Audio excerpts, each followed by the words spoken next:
नमस्कार। आज नवेम्बर मास 29 तारिख शुक्रवार। आज भागवत वाणी। ब्रह्मा कहउछंती श्रीहरि हेउछंती अप्रेमेय, तांको कौनसी प्रकार दोष दृष्टि देखिबा अनुचित। मो महादेव स्वयंभुव मनु और महर्षि नारद मध्य श्रीहरिंकर आज्ञा पालन करने को बाध्य हेउछंती।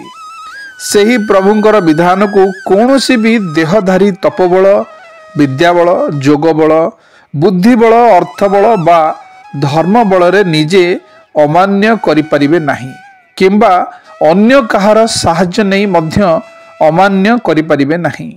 सकल जीव जन्म मरण शोक मोह भय और दुख सुख भोग करने निमंते सेही अव्यक्त ईश्वरंकर प्रदत्त शरीर धारण करती।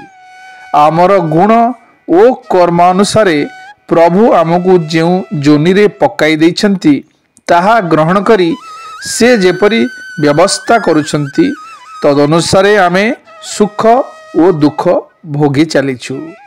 आखि थिबा लोक अंध को जो आड़े टाणे अंध से आड़े जाए।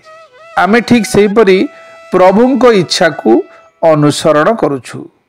शुभ सकाळ। दिनटी आपणकर मंगलमय हो।